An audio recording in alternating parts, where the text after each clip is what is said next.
It's going so that way I could pull up the chat. Yeah, it's going.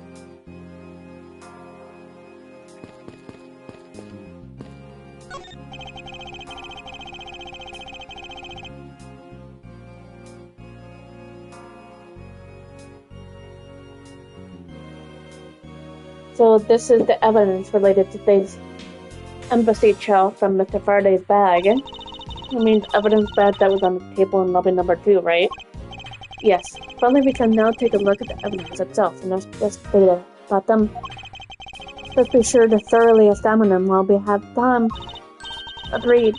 I want to take a good look at all of the evidence from the embassy murder, too. And why is that? Because I still don't fully understand what the day chow was about. Ah! Don't point your crop at me just because you don't know something. And don't you try to order me around just because Papa chose you today. I see someone still sore about not being picked by Mr. Von Jarba.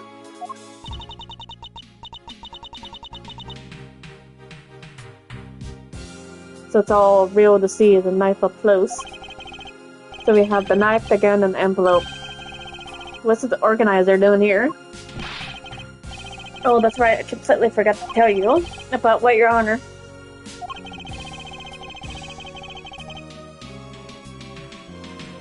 I found Mr. Faraday's personal organizer inside the evidence bag of his. Detective Bad requested it to be passed along to you. He said it would help the investigation. Detective Bad said that? Yep, the microphone's working. Yeah, I had to make sure the microphone's working on this. What a strange stroke of luck. One never looks a gift horse in the mouth. We might as well slip through it too. How about rest until I expect that there'd be suspicious looking running. Take a look here at the thing here.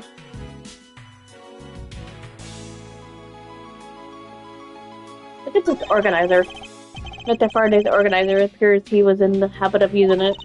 It was like he wrote his strategy for getting Mr. Rail to put it down in here. That's the evidence I needed to prove that Rail was the killer. Between the handgun Rail had on him when he was arrested on the surveillance tape, to be able to prove that he was the one. Here's Mr. Faraday endlessly believes that Mr. Rail was the killer in the case. Sound of his handgun going off was recorded with superb clarity on the surveillance video. Also have evidence that could use that Rail was not the real Yadagarasu. And it was also appear that he had proof that Mr. Rail was not the Yadagarasu. How hard he, no matter how he may try to play it, as long as I have the Yadagarasu key proved to the point. If I present it to him in court, it's secure, but then up. He had apparently also had a very definitive piece of evidence. On battle, I hope this is finally going to him. Yes, I believe that Mr. Faraday was well prepared to discredit any claim Mr. Rail may have made about being the real Yadagarasu. And he had a way to prove that Mr. Rail was the guilty party in the embassy murder. His organizer is a clue straight from Mr. Faraday. I have to take my time and give it a thorough read later. But there's a picture stuck between the pages there. Appears to be a key. And a rather ornate one at that. Just look at the design on the handle. Craftsmanship is superb. Could this be the Yadagarasu key Mr. Faraday mentioned in his organizer? The Yadagarasu key? Detective Bad said something earlier.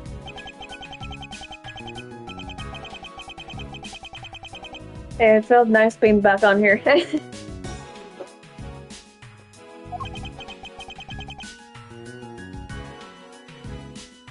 Is that the blue badger on your profile picture? Is that the blue badger with the sunglasses? I noticed that just now. It's the blue badger. That's your name. I recognize that.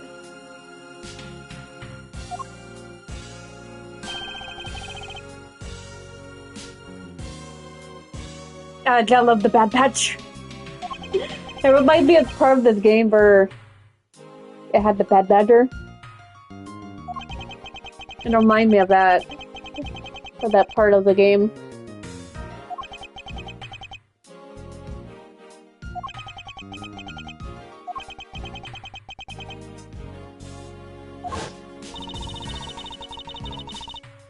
Mr. Faraday must have been trying to keep the secret key safe. A prosecutor and both the other girls on smuggling ring cases is death to be expected.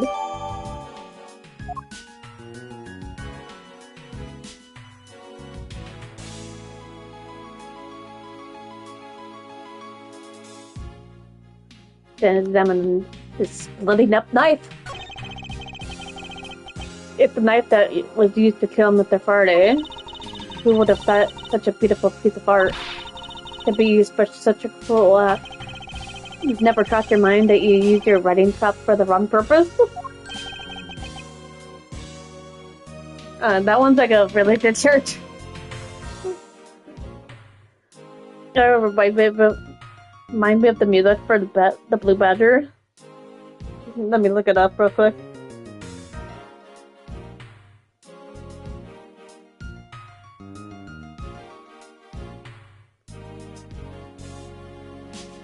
That's odd. What is it? Remind me of this music here.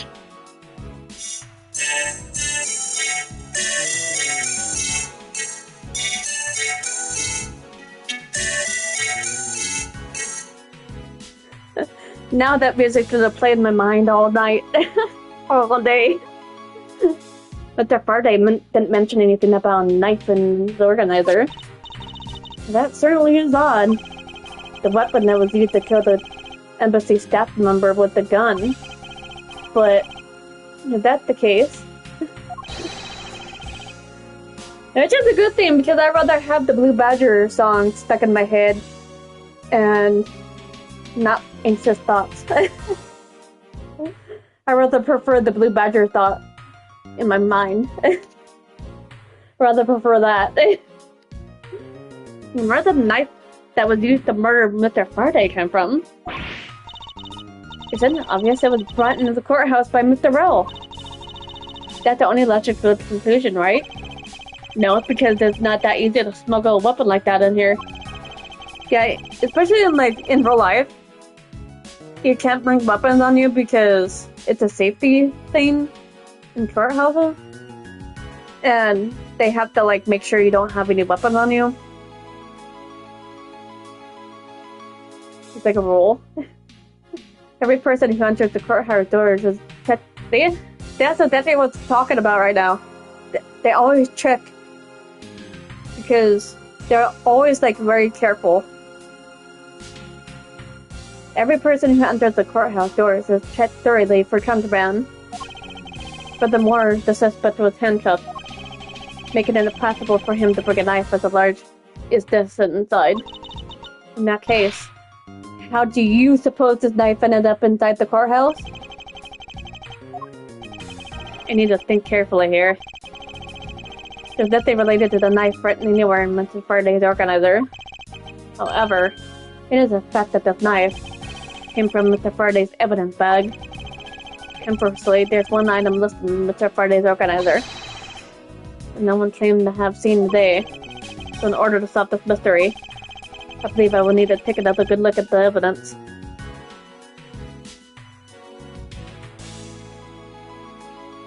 Yeah, it's kind of like that. They just sneak on in. No one knows about it. Mouse Edward, can I take a fact that you have yet to answer me? You mean that you don't have any answer for me? Actually, I do know an answer, Franziska. What? Then what is it? One of the pieces of evidence that's been holding had been hiding a secret of its own. And it was through the piece of evidence that the knife brought into the courthouse.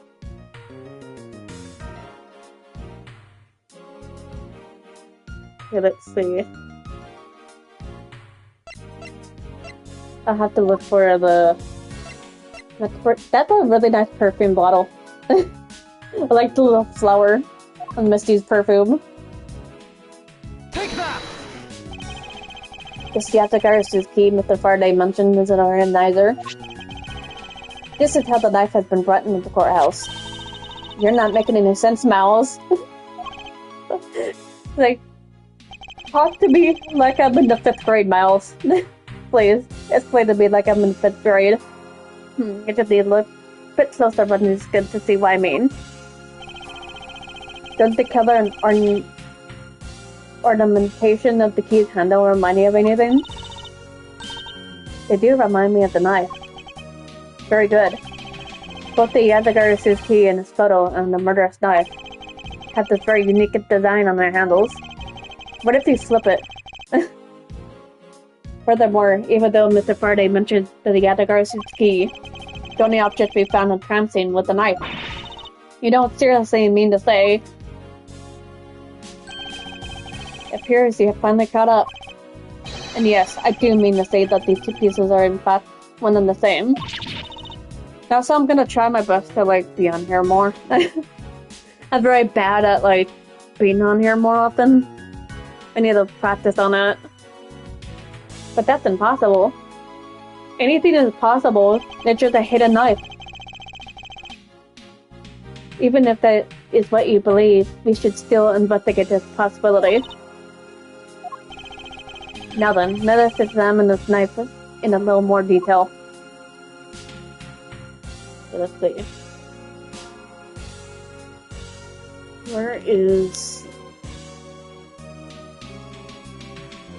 something you need to look here?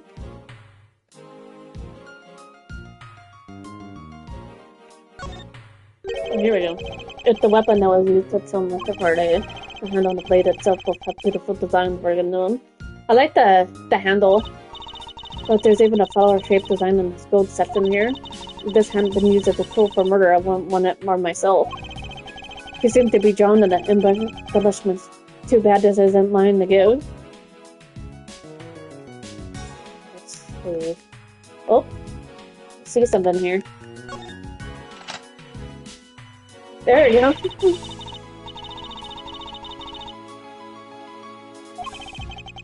The weapon used to kill Mr. Faraday has to be the key to Yatagara's though. Yeah, at least I could always be on here when I can. At least the good thing is I still upload it here.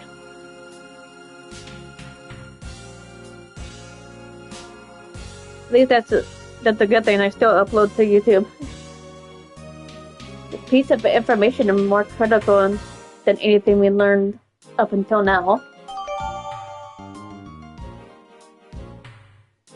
Versus key data updated my organizer. Frankly, I'm shocked. Mr. Faraday only mentioned the key aspect of this piece of evidence in his organizer. It is possible that even he had no idea the key was hiding a knife blade inside. But if that's true, then only someone who knew about the key to the knife trick could have killed Mr. Faraday. Even among law enforcement, the key is top secret. We're looking for someone who knew even more about the key than Mr. Faraday. Meaning the only person who could have be the one who sent the key in the first place. The great thief that that word is always such a challenge at times. Yatagarasu. Then maybe Mr. Real really was the Yatagarasu. And he was the one who killed Mr. Faraday. Isn't that one possible scenario? No, not really, especially since Mr. Faraday absolutely confessed that Mr. Will was not the Yatagarasu. Besides, Detective Bad said earlier, but when we questioned Will about what was sent along with the white card, Will had no idea what it was. I see. Alright then, I guess the person who knew the trick behind this key is someone else, and that person is the real Yatagarasu. Seems that the key is truly the key to solve this case. Gonna have to see if... what else I have to do here?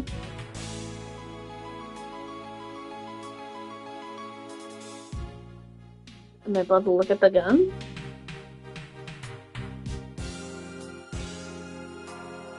No, it doesn't say here. Oh, now it says So examine the document and the gun. Let me take a look at the documents here. Take a quick look at these documents before the trial started. Well, I wasn't even afforded the opportunity to skim it. Suppose I should explain it to you then. Yes, you should. Perfectly in its entirety, if you please. On the night of September 8th, an embassy staff member was killed in front of the embassy. Staff member died of shock due to being shot in the heart. Mackerel was brought in that night as a suspect and thoroughly questioned. Since the murder weapon was found on him, for which he was arrested on the spot. A simpleton of a man, that's what he is.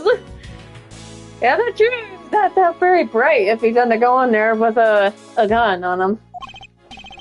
Perhaps he was, for the weapon wasn't the only incriminating evidence we had.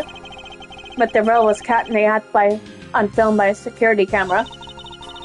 He was an even bigger simpleton than I thought. I think the way I was saying he's such a dum-dum. It's like, he's so stupid. Why would you want to do that in front of cameras?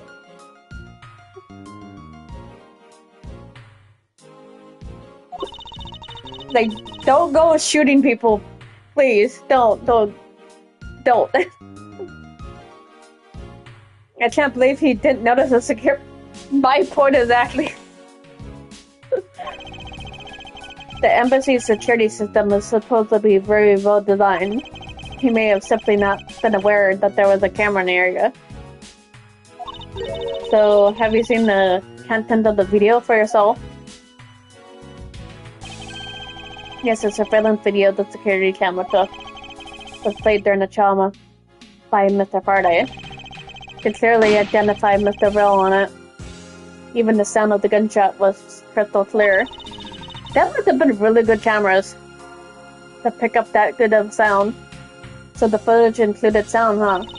I don't think I ever want to see a moment of someone's death in real life. Me neither.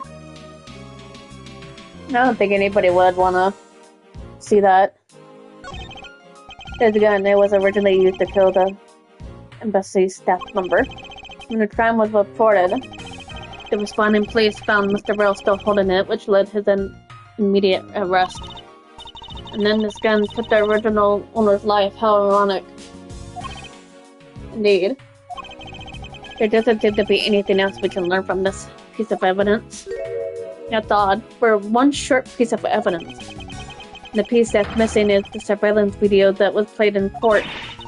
The surveillance video? How could one piece of evidence just disappear? Where'd it go? The video showing the moment in which Mr. Rill committed the murder. Where it could have gone indeed. Are you done with your inspection of the evidence? Yes, I'm finished. However, Your Honor, I am missing a single piece of prosecutorial evidence. Your Honor, were you derelict in your duties? What? No, I dare not with my No, Judge! She did not mean lick your duties. What do you take me for?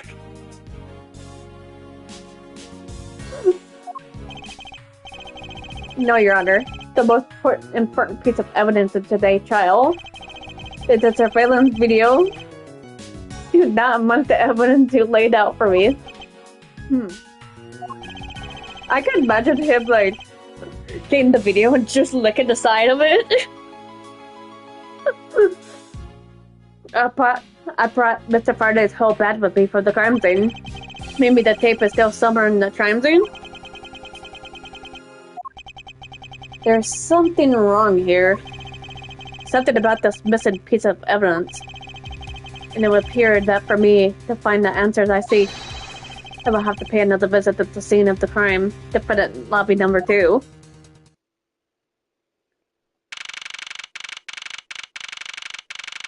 Oh, here's that guy. Not the one with the light brown hair. I recognize him from the previous part of the game. They have to hit the bed, but who's he with? I've never seen that officer before. So, did you find it? No, not yet. I've looked everywhere. I see. Well then, please continue with the search. Understood. I'll continue the search. So you're the one running the show. Yeah, he's got that Wolverine here. Prosecutors like you shouldn't even be allowed to crime things. How dare you? Just who do you think you are?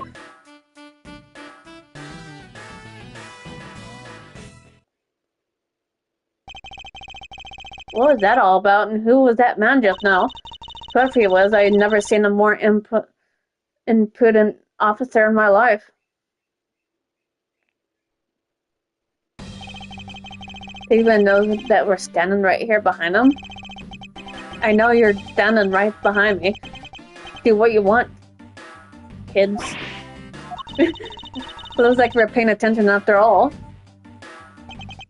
Of course I was. I have eyes in the back of my head. So that mirror isn't just for fantasies' sake. It's for him to keep an eye out on who or what is behind him at all times.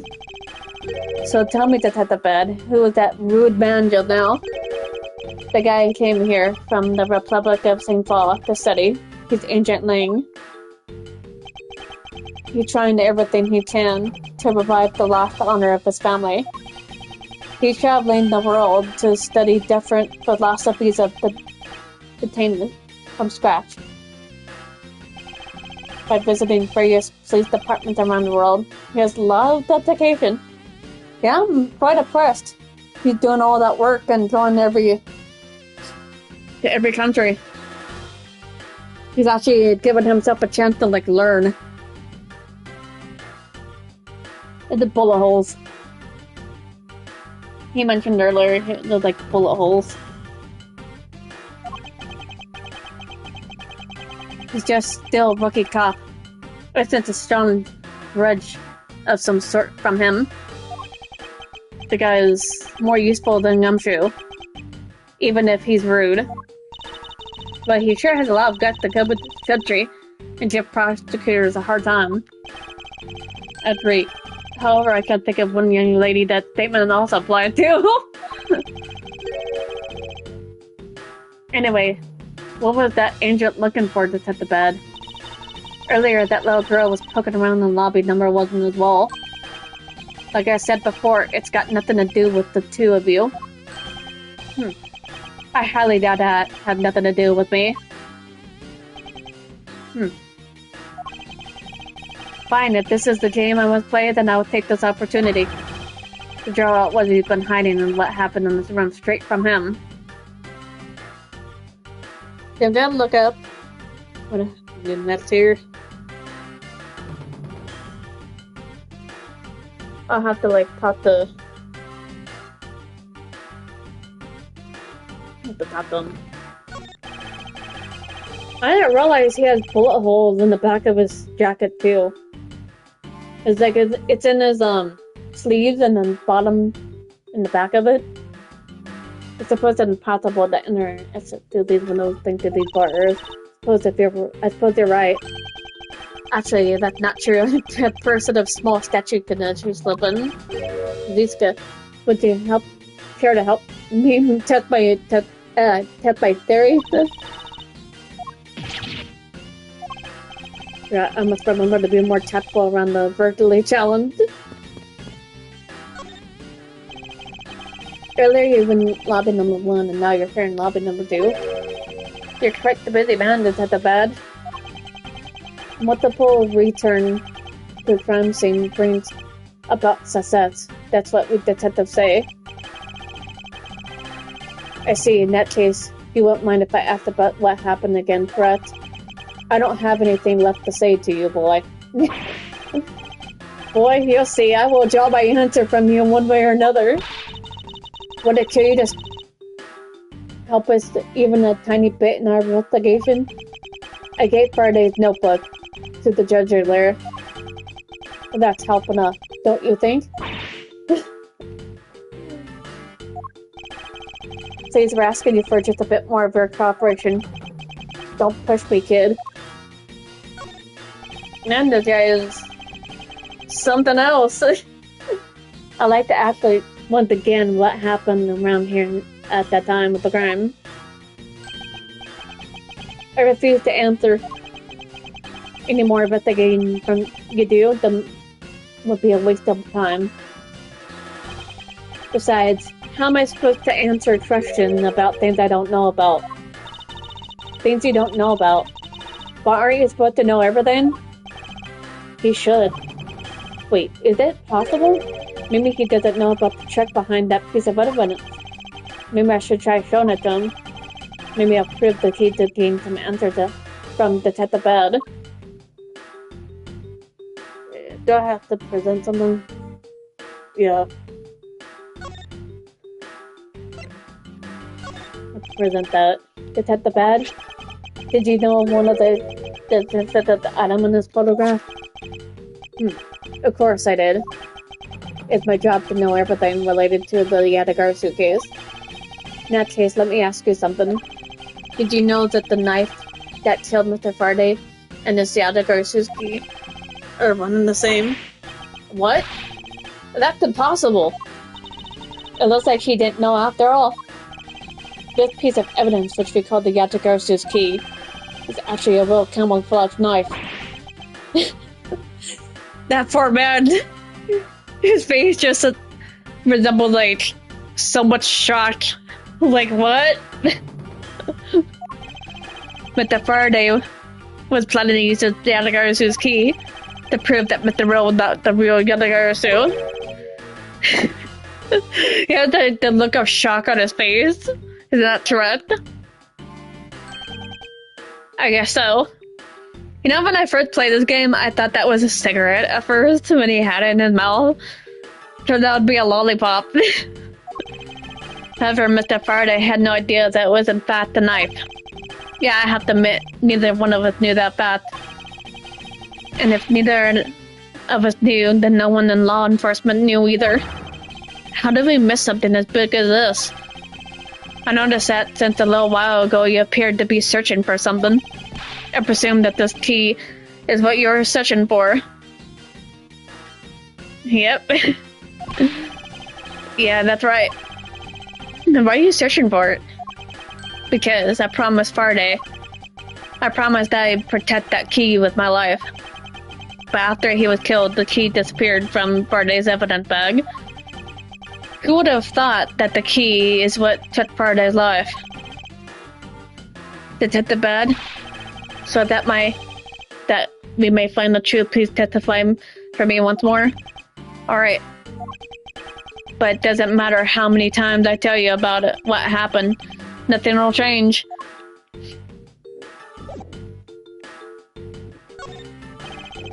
Detective Bad?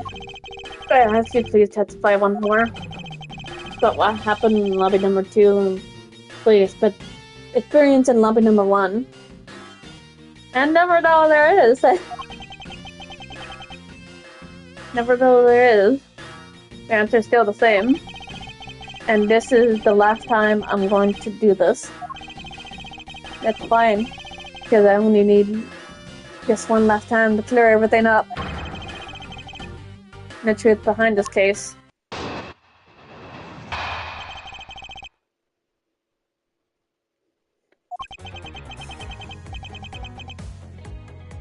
I was in lobby number 1 talking with you. We were talking about some trivial things, and I heard the gunshot right before the trial was about to reconvene. You and I immediately dashed out right in the hallway together. I saw Gumshoe drifting around here. But then we all ran to lobby number 2.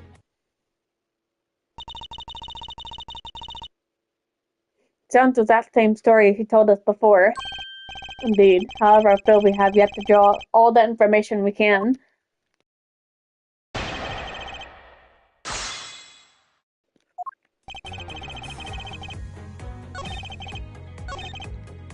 Hold it! Press on that one. Until you heard the gunshot, did you notice anything else that was out of the ordinary? I didn't hear any other strange sounds until that gunshot. Gunshot Detective Bad heard was really the one from the murder. That would give the other piece of evidence an entirely different meaning. I asked you to please amend your testimony with that statement just now. Sure. I have to present something. Oh, good. Boom, please. Objection! Detective Bad, does a balloon fragment remind you of anything? It's the same killer as the one Kay was holding. Oh, so you knew about the girl's balloon? Yeah. I was sitting with her up in the gallery. During the recess, just before we split up, I filled the balloon up for her. Well, as you may have already summarized, the piece did indeed come from Kay's balloon. So, what about it?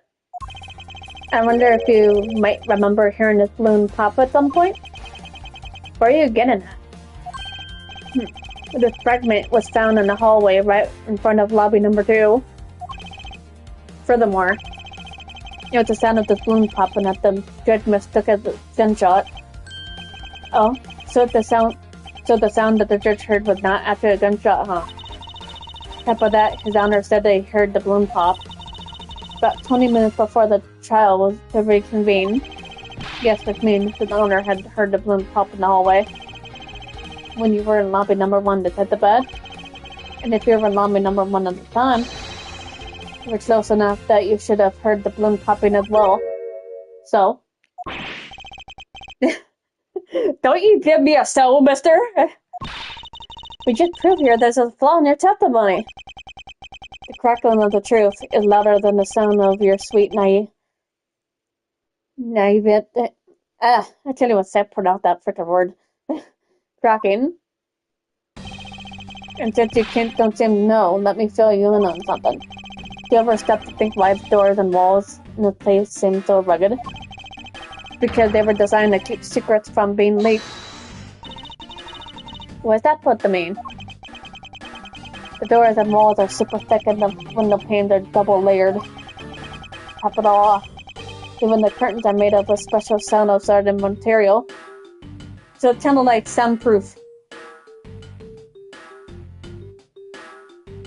Yeah, that maybe that.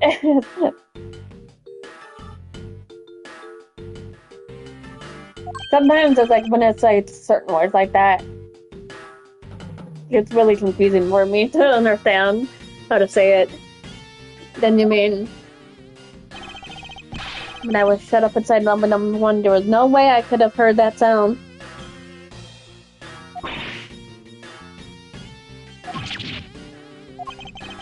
I knew that what he was gonna say.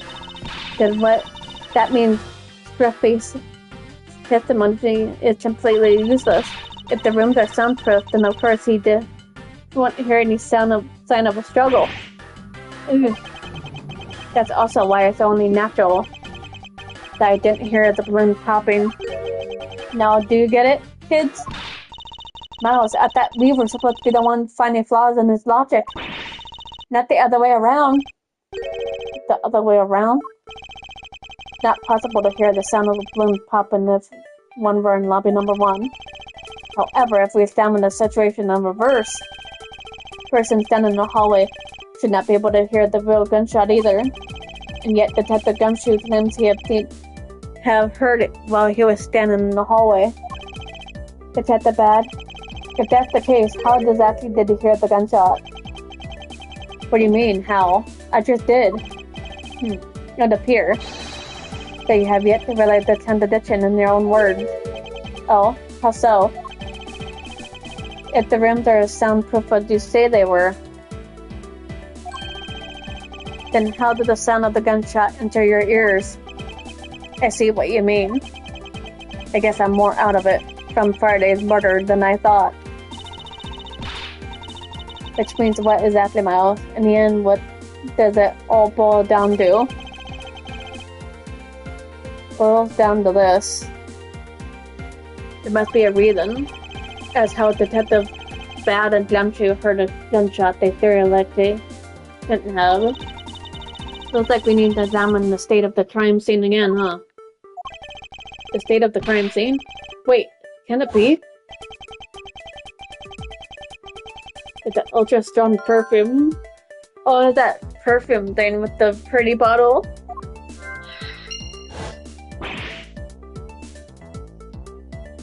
Man, still, I want to see how cold, like what degree that over here is.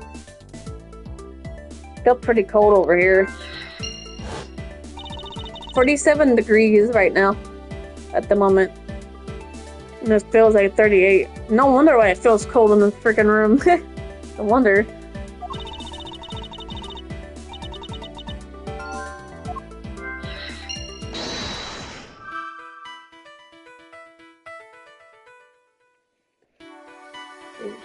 Smells and spills and a very loud television.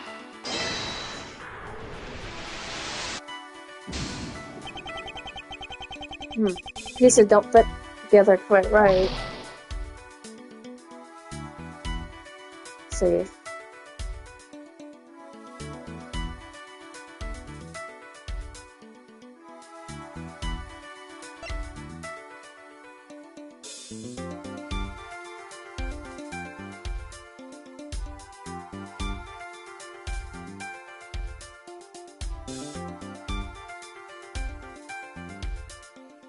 I'll have to do this.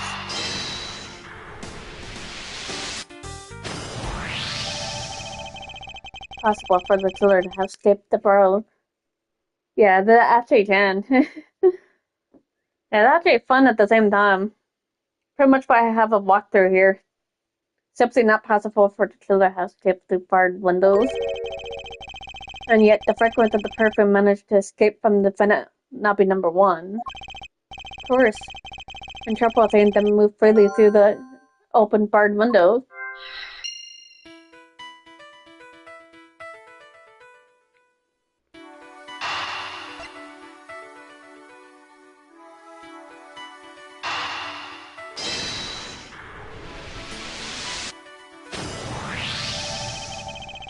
Now then, what else besides the smell can go both in and out of an open barred window? Answer is sound. So no matter how careful the killer was, if the windows were open, the jig would be up. Then the windows in both defendant lobby and number one in the hallway were open. That explains how the sound of the gunshot could be heard in both locations.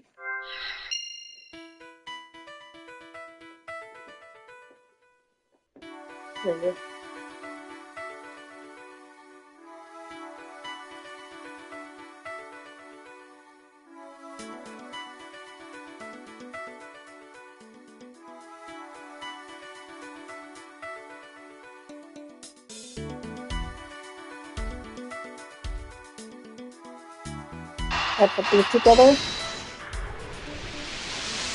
I wonder what we'll do to do the next piece of evidence of the video that showed the moment in which Mr. Rowe killed the besieged staff member.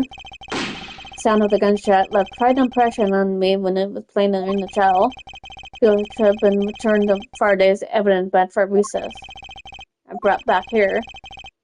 If it disappeared after that time, then it's possible that the tape is still here in this room. Eureka! The evidence and the missing evidence created for me. The gunshot sound that no one should have been able to hear in the first place.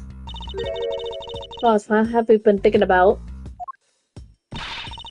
Stop wasting time thinking and let's start looking again. Not a waste of time to think, for I have figured out where we should look.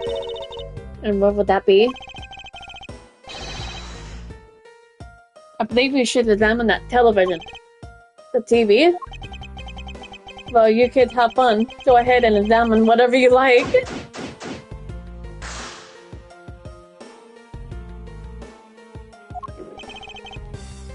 Yeah, I'm gonna look at the video player here. Yeah, it's so confusing at first. Like when you play through it, it's like so confusing. The video player, and there seemed to be a videotape inside. It looks like it must have stopped on its own and reached the end.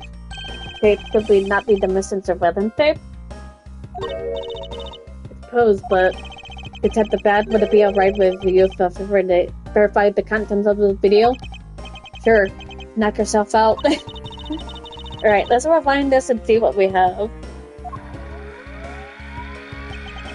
If I remember correctly, the footage of Will killing the embassy staff member should be at about the 30-minute mark from the start of the tape.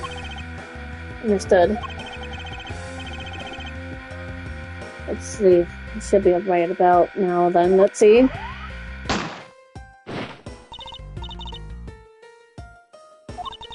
This is the footage from Mr. Will shooting the embassy staff member. I knew it. The missing piece of evidence, the surveillance video, was here all along. The sound, what's the meaning of this? It appears that Detective Bad has figured out the true source of the gunshot he heard. With this, I think we can figure out the trick behind the double murder. You mean that you figured it all out then? Yes. All I have to do now is show what the gunshot Detective Bad and Gumshoe heard was, and through where they heard it from. Fine, in that case, show me what you deduced.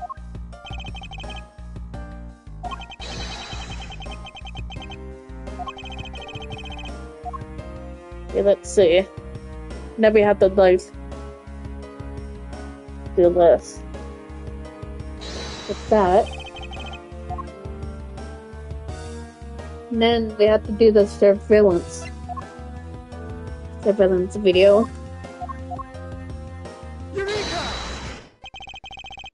If the door and the windows and the crime scene, namely in this room were closed, the killer could have used the gun.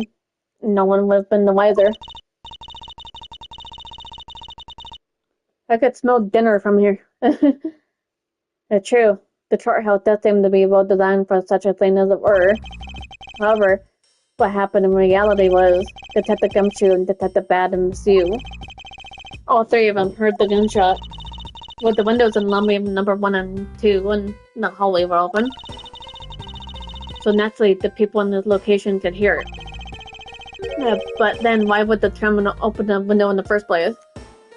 True. To allow the gunshot to be heard, I suppose. Correct. That's the only logical conclusion we can draw from this. But why was that necessary in the first place? I want a real answer, Miles. I demand satisfaction. Very well, I believe the killer wanted to manipulate our perception of a certain fact. Let's see. Have to check when the crime took place. Killer wanted to fabricate the time of death to their precise wishes, and they used the gunshot in the surveillance video to do so. So that's why the tape was left running? You mean the gunshot I heard was from this video? He's so surprised. I'm gonna be right back until let my mom know I'm live. And to let me know when dinner ready by texting me. So I'll be right back.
Okay, I'm back.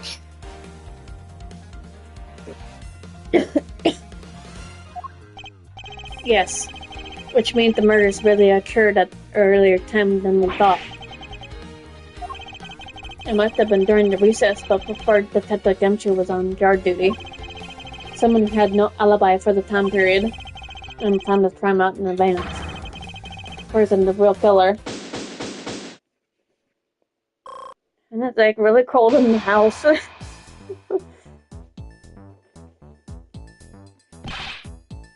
That's the address. Yes, what is it?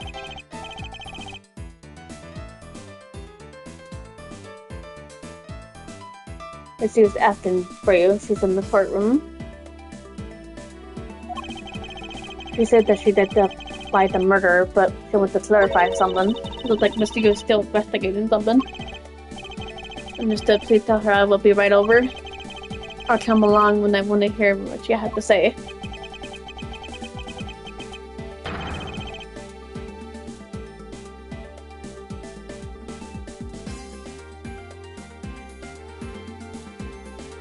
It appears that the time has come to uncover the truth. I like how it's all like, to be continued. I had to save my progress here. Yeah, when I went to let my mom know that I'm live for a bit till dinner is ready, I felt like chicken. My mom's making chicken. I don't know what else she's making with it, but we'll see.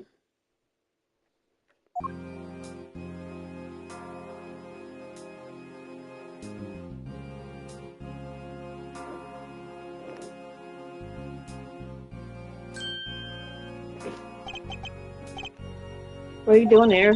Oh, hello, mister. I'm still investigating. But the object for you're looking for is already...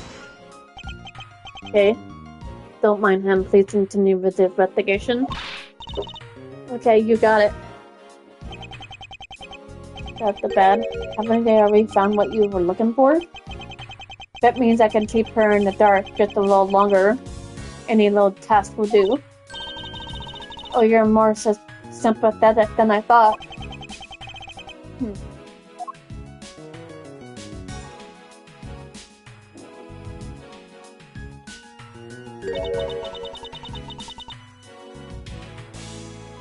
And yeah, those are like really good stuff. I've been waiting for your interest. Now I've been waiting for the moment in which we finally laid this case to rest. The moment in which we finally laid the case to rest? Wasn't that when we placed Detective Gumshoe under arrest? I think you had be more than solved the case already, don't you? We'll see. It all depends on whether or not your logic holds. Oh, I see. When we even have a viewer in the gallery, and why even Mr. Bad is here? A viewer in the gallery. I'm hardly just a bystander. I have the duty to see this case through to the end, no matter how it turns out. Oh, is that right? Anyway, I thought you might like to hear what I've slaved away to find out. Taking statements from every single person's movements during the time where suspect was in the hallway. I also confirmed that there's no possible route of escape from lobby number 2. Therefore, the killer must have be Detective Gumshoe. And that's all you have? Yeah, that's all there is to my conclusion in this case. Sorry, I beg to differ. In a trial, there's always time for a rebuttal, and we are standing the court of law. It'd be more than appropriate to follow the rules of court in this case, don't you think? How absolutely like a rookie to say such a thing? Alright, I'll play along and give you proper testimony. If my logic is correct, then I already won. All I have to do is prove it by showing who the real killer is.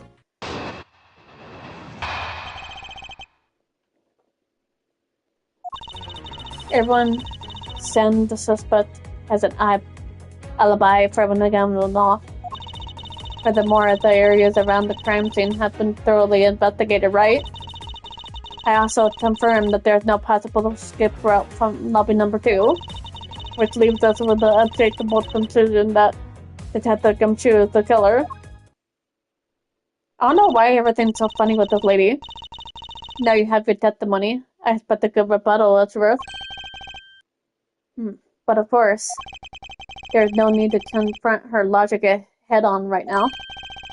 I should instead focus on drawing out any trump cards she has up her sleeve.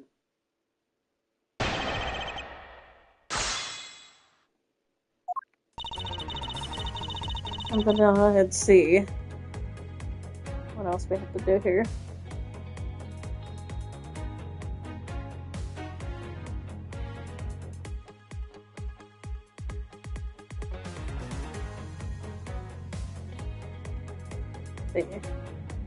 I have to press on every statement.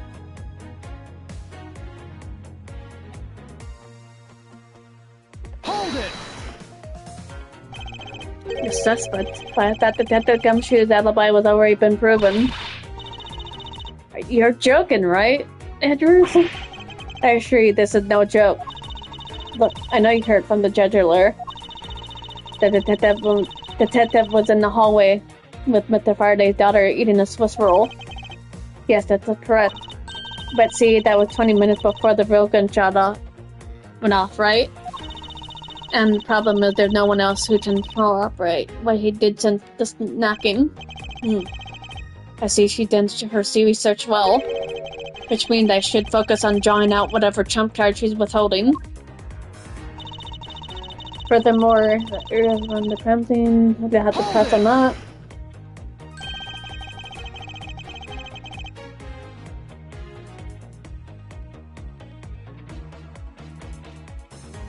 Whether they have been thoroughly investigated or not is for me to decide. The scrunched eyebrows and lines on her forehead are back. Anyway, even if you believe it was in it's passive. The crime scene, lobby number 2, had no way out other than the hallway Detective Gumshoe was standing in. And because he seemed to be there, that makes him the only possible suspect. But isn't it also possible that someone escaped through the window and into the garden? That's the first place everyone looked silly. The police aren't a bunch of lazy bums. They looked into every possibility, you know? Isn't that right, Mr. Bad? Yeah. There wasn't a scrap of evidence to suggest someone used one of the windows. There also weren't any footprints or anything in the courtyard garden. I suppose they really did check everything out that should be relevant to the case. Hold it! Are you absolutely positive that there are no possible escape routes? Of course, I'm sure. And why are you so certain? This is the courthouse, the place where criminals are brought to be judged. If there were any escape route, I'm sure every criminal would be using it to escape. That's your common sense. Mouth Edgeworth, I suggest you use a bit more of it in the future. Yeah. she's all hitting him. Hold it! You may still think it's unshakable, but to me there are still too many unanswered questions. For example, who was it that placed the gun in Mr. Faraday's hand? But you're the only one who's still wondering that? Detective Gumshoe probably had no idea which hand Mr. Faraday used to write with. Even if you know someone doesn't mean you know which hand they write with, right? Now that's true. Sometimes you may never know which hand a person writes with. I mean, I certainly don't care about that sort of thing.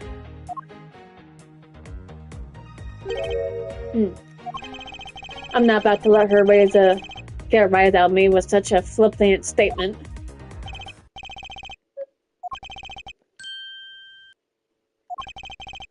Before I do, I think I should try a little something about her argument.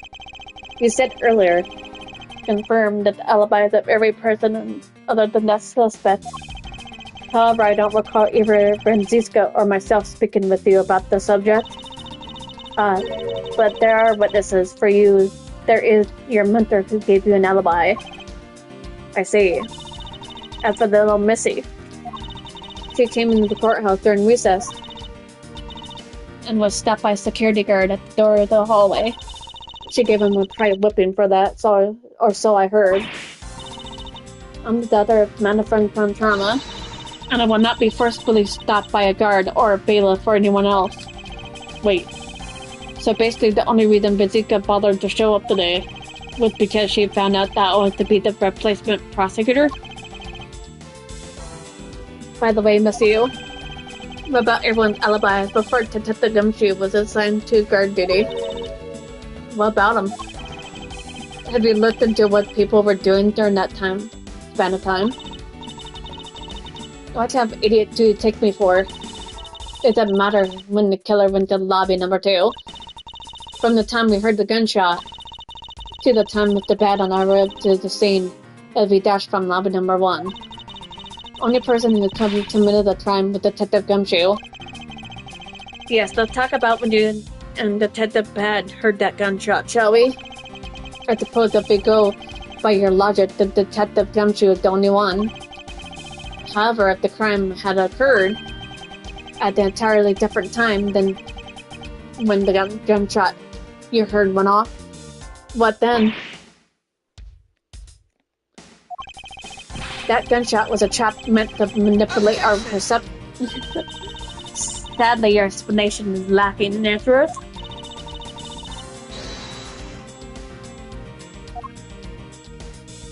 I gotta see if this is the thing. Surveillance video. Take that! That tape? Yes, exactly what you think it is. This is a surveillance tape of Mr. Real and the prosecution presented on the trial. This was found loaded in video player in lobby number 2. That was connected to the large television that had its volume turned all the way up. You can't honestly mean that the sound we heard was the gunshot in the video. But I do, which leads me to my next point. The murders occurred much earlier than when anyone heard the gunshot. That's the only thing I can think of too. Yeah, that's true because the window was open. What if they were already dead before they heard the gunshots? And then the gunshots from the video played out after committing double homicide. The killer took the surveillance video out from Mr. Faraday's evidence bag, turned the television volume all the way up, and left the video to play. It played from the beginning. It would take 30 minutes for the gunshot sound to come on. Since we know that this method of time manipulation is possible, it opens up the possibility that the killer is someone other than Detective Gumshoe. Objection! Sounds from the television doesn't amount to much here.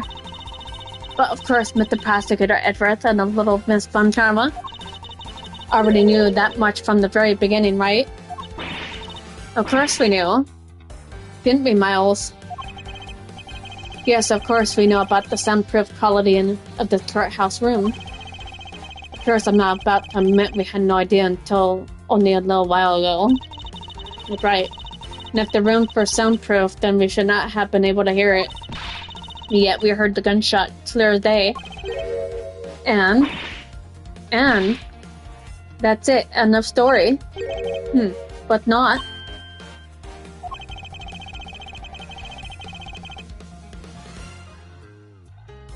The window was open.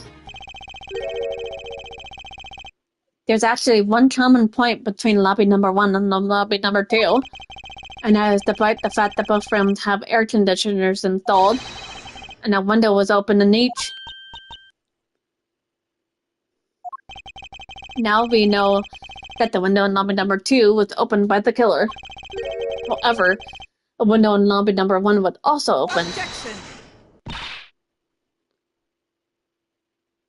She always thinks everything's so funny, isn't she? Doesn't she?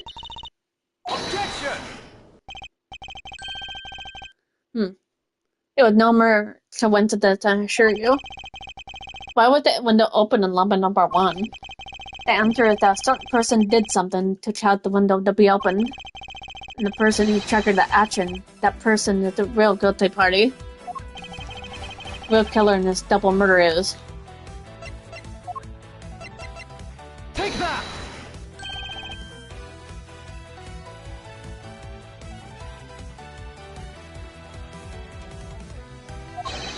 I hereby firmly indict you of the murder of Mr. Friday and Mr. Rail.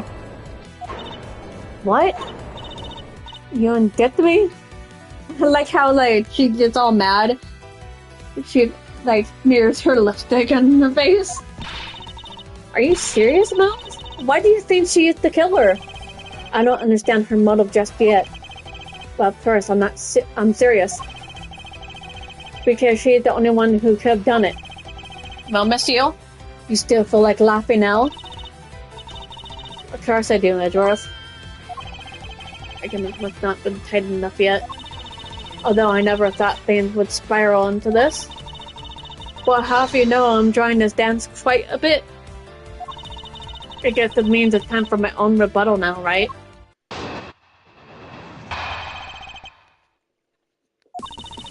You argue that the window was open. However, do you have proof that it was I who did it? Furthermore, do you have proof that the tape was used in committing the crime? Frankly, I'm shocked that you were going around accusing people of murder. Like, what about you? You accused Gumshoe without finding full proof. You did the same, lady. Especially with lawsuits full like yours. This is where it really starts. I must have let my guard down even for a second for the truth to blow away. Now is the time for the patent and Fontana perfect proof to the test.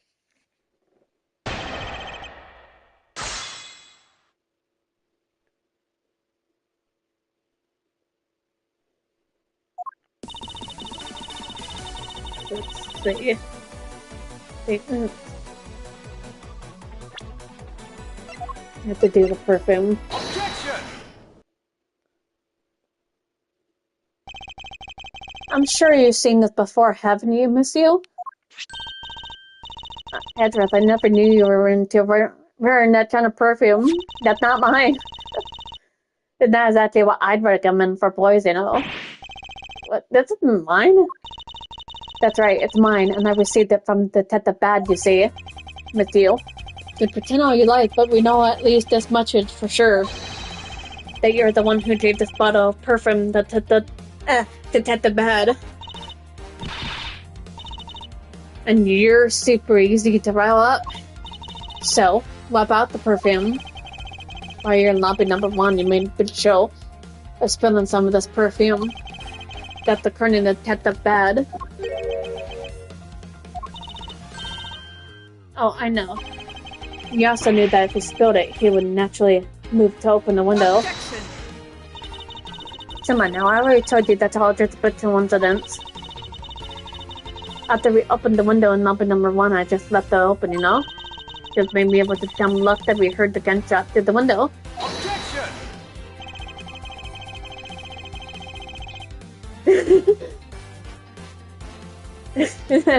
That's right. It's the most important fact in this case. Is when people are made to hear the shot.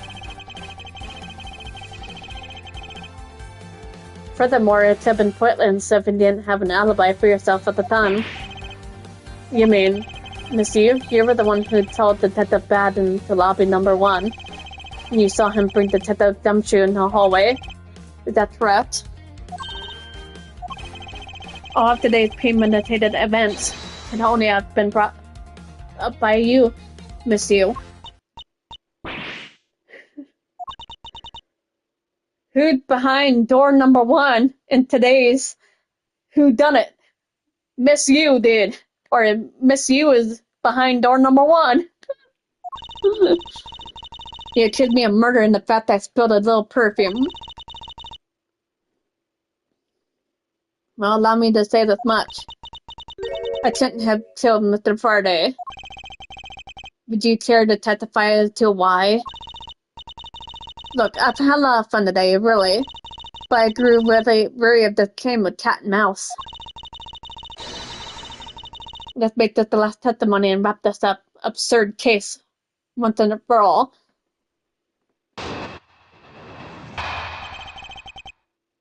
I'm gonna go ahead and see. I think this is like the last bit here.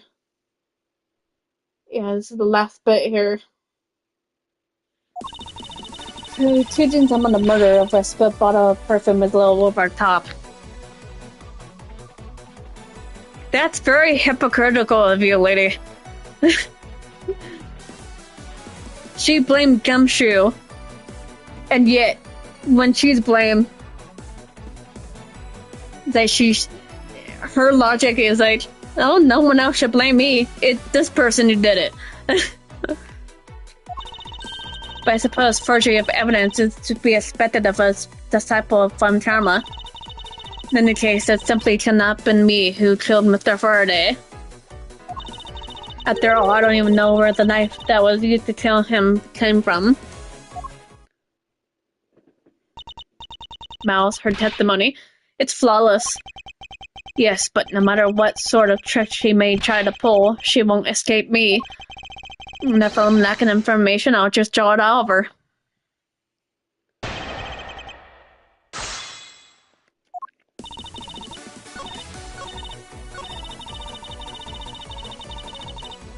Hold it!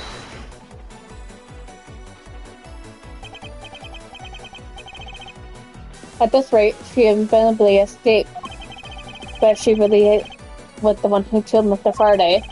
Then she must have known about the existence of the knife. I'm sorry, Miss Yu. Maybe you weren't aware. However, the knife that was used to kill Mr. Faraday was taken from his evidence bag. Mouse, what do you think you're doing? I'm drawing the truth over. That's what I'm doing. Huh? But I don't recall a knife being present at that trial earlier today.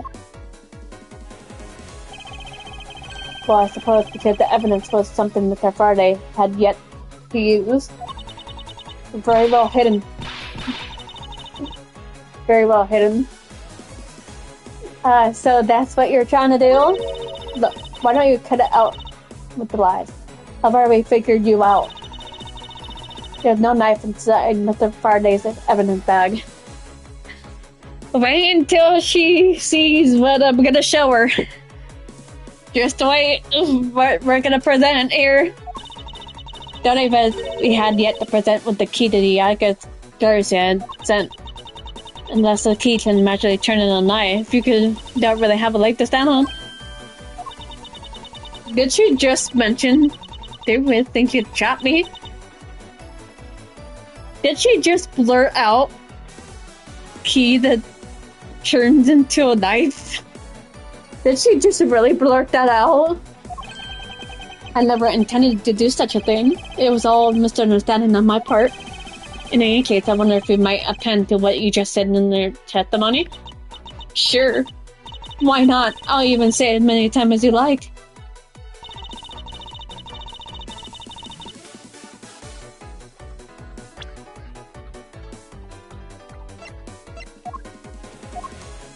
Objection!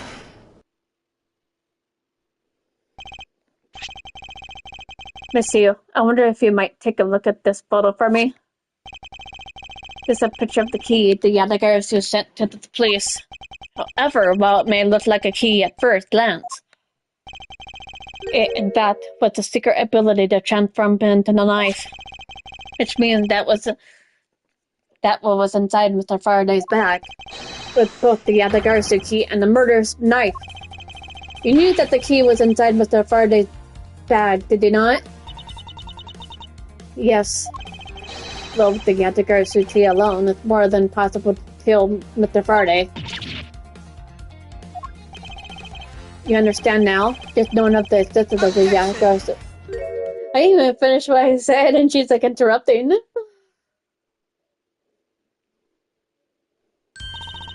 I still haven't had a good look at it. Showing me from the very far away, it could be lying for all I know. You would even now still feign ignorance? I'm not feigning anything. But we can't have you accusing me of crime with false evidence now, can we? Lady! You actually did the same thing for Gumshoe. Gumshoe wouldn't even hurt a fly. I mean, but Dick Von Karma, I've heard some very interesting rumors about him. Are you mocking my papa? Don't you dare sully the good name of my mentor. Now take a good look. That piece of evidence is more than real. Wow, who knew there was such a trick to this thing? Are you satisfied now? Well, of course you do from the very beginning, didn't you? You knew that the knife and the Yadagar suit here are the one and the same. Oh, there is someone like you who isn't a member of the law enforcement and who would have never been privy to this trick when had never known about it to begin with. Furthermore, something that the Yagars who sent the police didn't have knowledge as to what it was. Actually, I heard it from Mr. Faraday. Just before he dragged Mr. Real off, he told me, oh, that's right, I almost forgot. He also told me about the key turning on the knife at that time. But he didn't tell me about how the key actually transformed. What are you saying is simply not possible? Oh, why not? Mr. Faraday himself didn't know about the hidden knife within the key. For within the pages he mentioned nothing about a knife. Objection! I'm not sure he would have written everything down in his organizer, you know? Wouldn't something of importance be better left to oral communication? Objection! Unfortunately, that's impossible. Because the Detective Bat didn't even know about the knife aspect either. I have a feeling that Miss Yu is actually lying about everything, just to cover her butt. What would have been highly classified information even within the police force, and it's something that even the lead detective on the case didn't know. Why would Mr. Faraday have felt the need to share such information with the opposition? I guess he wouldn't have much of a reason to. Looks like I gave a pretty lame excuse, huh? How can you laugh at a time like... Yeah, how can you laugh at a time like this, lady? She probably just realized the flaw in her logic and is actually in a panic over it. Yeah, sometimes when people are in a panic, they panic different. But that's something we need to concern ourselves with. Well, you're right. Miss Yu, I'd like to state that I also know how you know the real nature of the knife. Do you now? Why don't you put your money where your mouth is and show me? Okay, I'll wipe that smile off your face by the time we're through.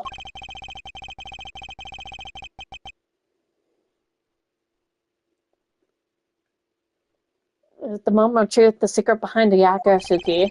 Only one person who can have knowledge of it from the get-go.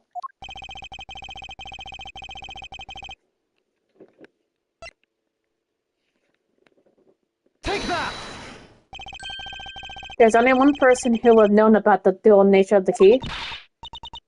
And that is the person who sent the Yaldagarsu's key to the police. And that is to say, the Yaldagarsu herself. Are you saying that this lawyer is the great thief Yaldagarsu? Miss Yu? You used Mr. Rail to lure Mr. Faraday into a trap, didn't you? You, who profess to bear a grudge against criminals. Why? Why do something like this?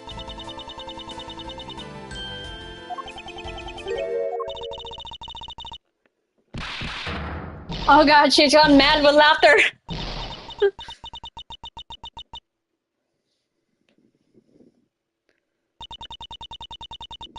Who would have thought that you, a stupid rookie prosecutor, would see through me? You're sending the biggest chill down my spine right now, Edgeworth. This feeling of thrill. It's even greater than when I sneak into some place. You killed Faraday. Why? Answer me!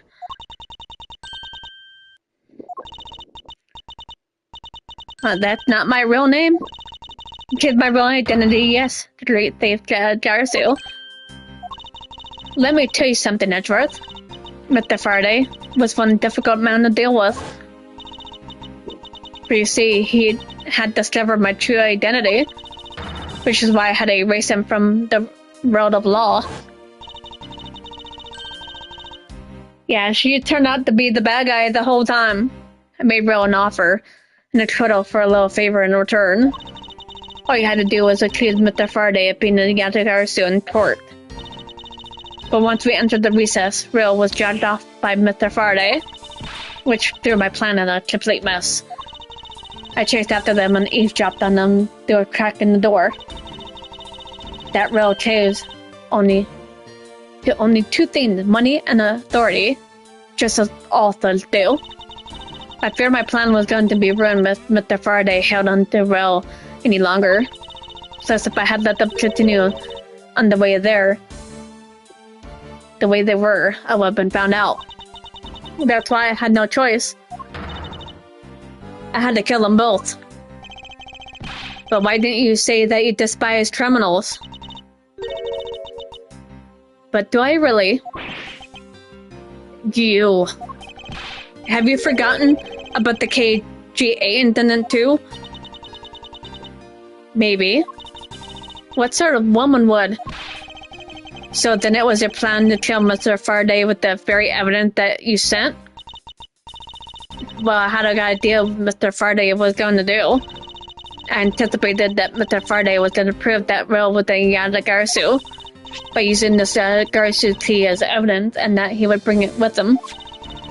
That's why I thought to use the knife portion with a weapon. As well as disguised as this, no one would be wiser. Because who in their right mind would think something like this would be a weapon?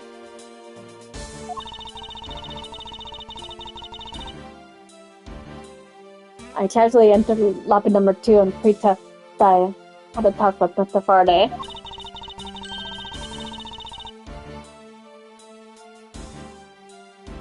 And in order to get in with him, I pretended to be worried about something. He then let me hold the Garasu key just like that.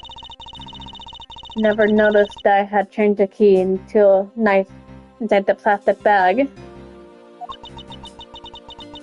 And he didn't have a chance to take note of the knife that took his life. How could you kill him? I knew him for a long time, you know? At the very least, I thought I'd give him a quick and painless death. That's actually not really good. You killed Mr. Faraday first. There was no need for you to kill Mr. Real as well. I believe I mentioned why we were placing Detective Gumshoe under arrest. Something about having accidentally created an eyewitness, and how it led the killer to think that about setting up as they killed each other. Then the trick with the surveillance tape. Yes, I had an active plan to use a gun. The risk was too high that I'd be caught. However, that's when I remembered the existence of the surveillance tape, which is why I had Rouse help me set up the crime scene. After all was said and done, I rewarded him for all his hard work with Bullet. You're a defense attorney, aren't you? How could you? How could you betray a client? Client? If you want to talk about who was the client of who's first, it was me. I was the client in the murder of the embassy staff member. You ordered a hit job? You still haven't figured it out, Mr. Bad. I had him killed because he was about to give away info about the smuggling ring. Now, who do you think would benefit from such assassination? It can't be. That's right.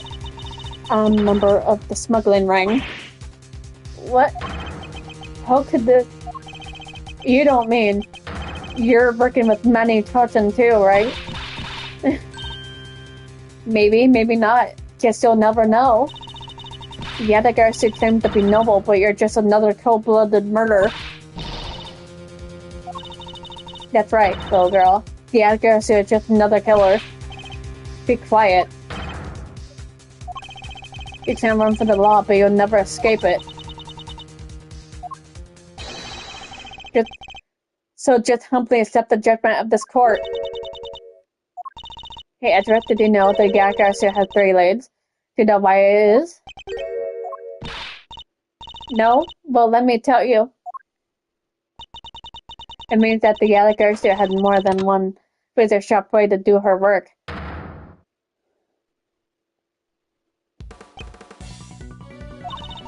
You really are too naive, Edward. You even handled the Yak Garcia key right to me without a second thought. Everything may not have gone according to plan, but I'll still gladly take it. You mean, the key was your real target? And even after I give you such a great advice, didn't I tell you to always keep a good eye on the terminal? Or you may regret what comes of your negligence? You two, get down.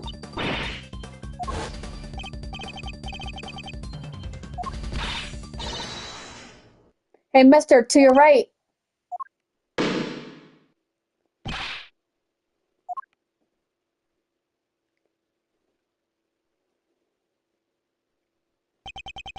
Are you alright, Benzica? I'm perfectly fine, Miles. Her voice is shaken, but it looks like she's unharmed. Where'd the kid go? That's a gunshot.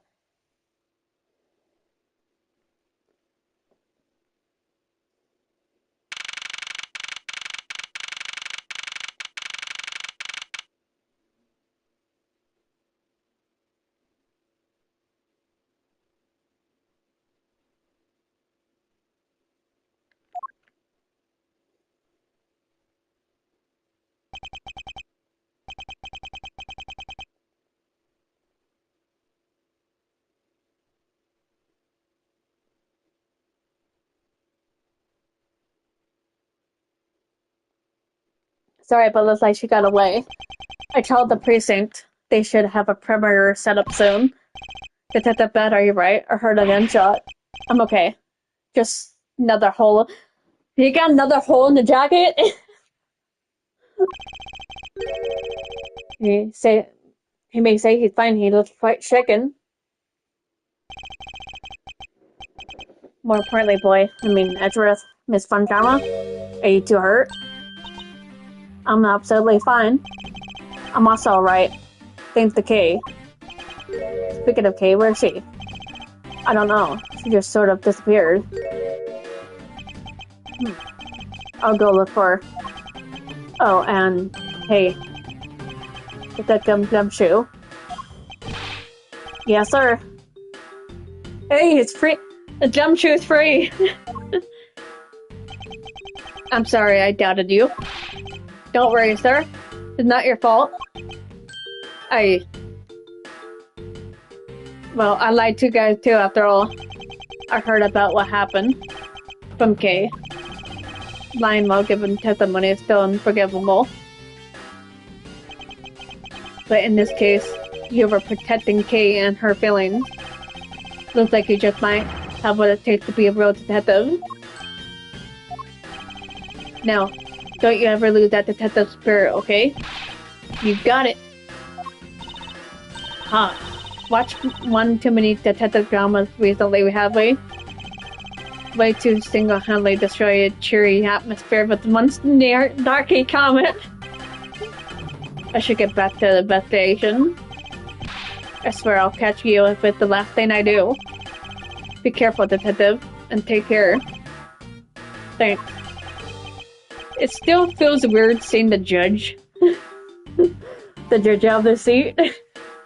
Because the other Phoenix Wright game, he's always behind the big thing in the courtroom. So it feels so awkward for me to see the judge standing like that while I'm off. Maybe I'll run into each other again someday. Thanks a bunch, pal. You're the best. You really did find out the truth after all.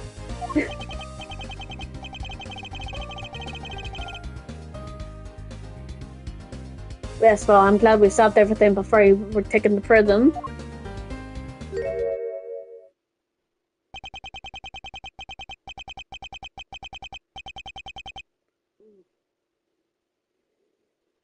I can't believe how much trouble I caused you with my testimony, the dumb shoe. With no problem, really. I mean, I lied too, so I didn't help anything. It's not really your fault, Your Honor. Well, even if we didn't have His Honor's testimony, I think that lawyer would have found another way to get you convicted on her behalf. Yeah, I can't believe I was about to get fired during my first week of detective.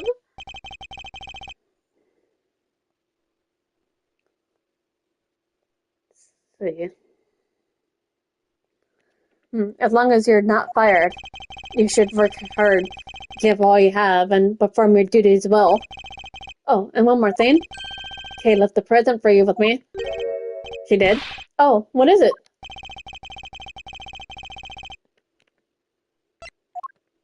Here it is. Swiss roll. It's such a how special Swiss roll. Can I really have it? Yes, it's a present meant for you after all. Thanks a bunch. You have no idea how happy this makes me, pal. I'm gonna eat this right now. Sure, go ahead. The Swiss roll Detective Gumshoe and Kay brought together. While the one Kay saved never reached her father. That replaces for the one that Gumshoe dropped. It appeared that experiment have touched the heart of the detective. He's so happy as though he is having a welcome bath celebration of his own. Well, I was asked by Kay to give to him. Well, that was good, pal. I can't believe I got to eat 2 of these delicious things in one day. It's like I'm a Swiss roll paradise or something. I gotta thank Kay myself. Hey, wait, where is she? You only noticed just now? Was his mind not present when he just got to her? Detective Bad left to go search for her earlier. Maybe you should go join him. Yeah, you betcha, pal. I'm gonna help him. Oh, but first, you know what, pal? Actually, I guess I shouldn't be so rude to you anymore, huh? I'm gonna have to stick right by your side from now on, with that Ruther. It's nothing but most troublesome relationship from that anonymous statement. We should go home too, Miles. We have to hurry and report what happened to Papa. Agreed. I'm afraid we must leave it on now, Detective. Roger, sir, and don't you worry. I'll investigate the next case we're on real well. I'll, depend on you. Son of trouble is definitely in the air.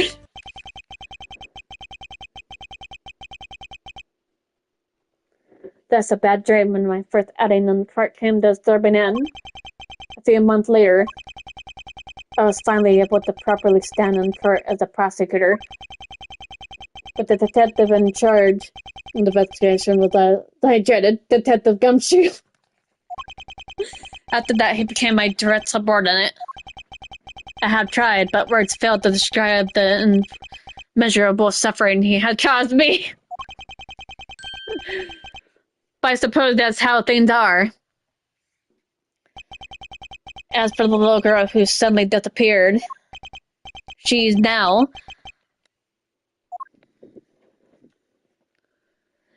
she's older. So, do you remember now? Yes, I remember everything. Okay? It's been a while. Okay, you sure grew up a lot.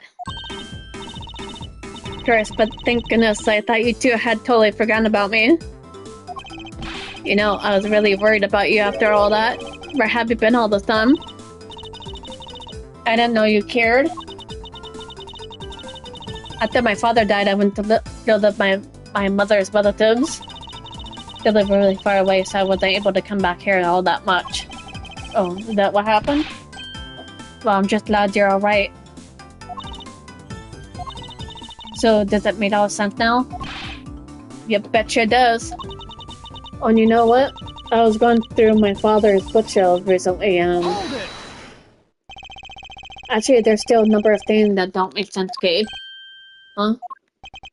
First of all, why did you come all this way to see me? And second, why are you calling yourself the Yatagarsu? The Yatagarsu attests to you, the woman who killed your father. No, you're wrong. The real Yatagarsu was my father. Mr. Faraday with the Yatagarsu? Like I said, I was going through my father's bookshelf recently, and I found a secret diary hidden among his books. I had no regrets in choosing to walk the path of the Yatagarsu. That was written in the diary, and that's how I know for sure. But that's impossible. What's with that look? You don't believe me? It wasn't just the expression on my face. I clearly said it was impossible just now. Alright then, how you explain this? It's the way of disarming any security system that you're just choosing? Yep, that's a little thief. Truth be told, this is the Yatagarsu's biggest secret. This little gizmo was used by my father. Wow, Mr. Faraday wasn't just a great prosecutor, he was really a great thief, huh? Yeah, my father worked really hard to steal the truth.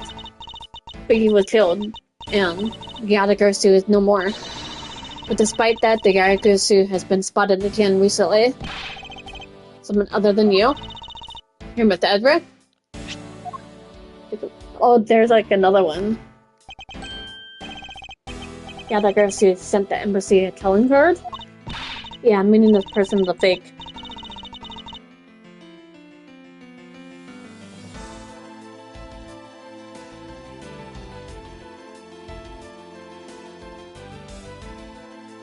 I'm almost certain that Cassie lady is behind us.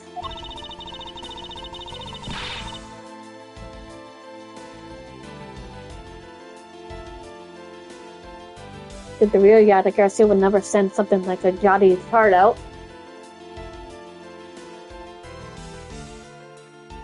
Yeah, that's what mentioned on here. I think it mentioned like a crow or something in this game. So that's pretty much what it means. The Yatagarsu did just send a white card along with anything to be publicized. That's what they said the bad told me 7 years ago. Remember, it serves. As soon as I heard the news, I got all wound up and knew I couldn't let go. So I searched you out so that way I could obtain the truth behind the Yatagarsu. Because if anyone could help me find it, I figured you, Edgeworth. You, Edgeworth. So you're saying that I have your father's and misused identities backwards? Yes, because the real Yatagarsu was noble to the end. And I want to revive the real noble Yatagarsu. If I don't, my father will never be able to rest in peace. Okay.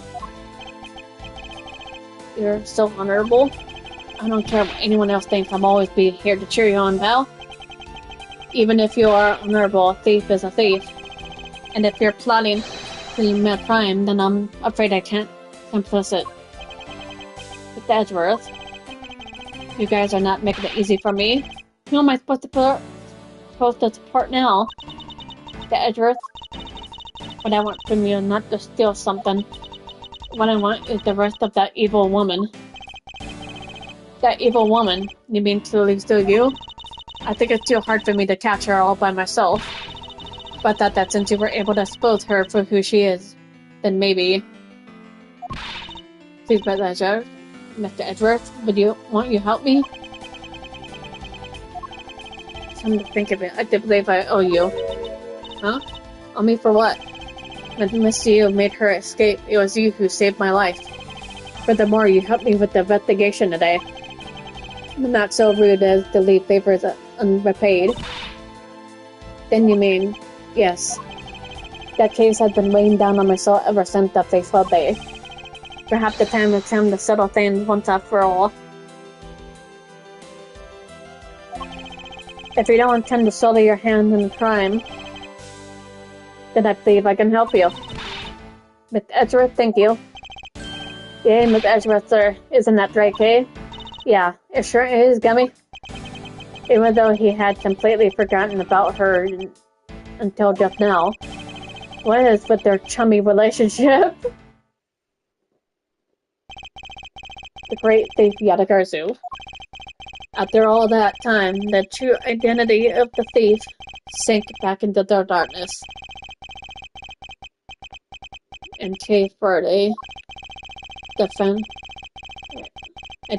changing identity of the great thief Yatagarzu, and the Yatagarzu's real goal, it will all come to light the day after I made that promise to Kay. Well, that's it for that one.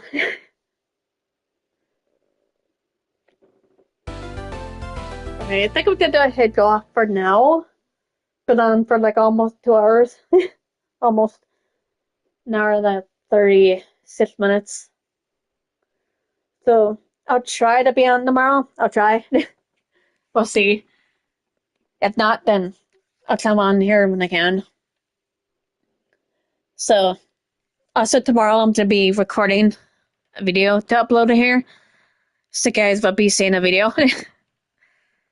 I'll probably be recording it in the morning. Yeah, I had fun on stream. Had so much fun. So see everybody later in my next stream. Thank you for stopping by. And you guys know where to find me if you guys wanna chat. Laters.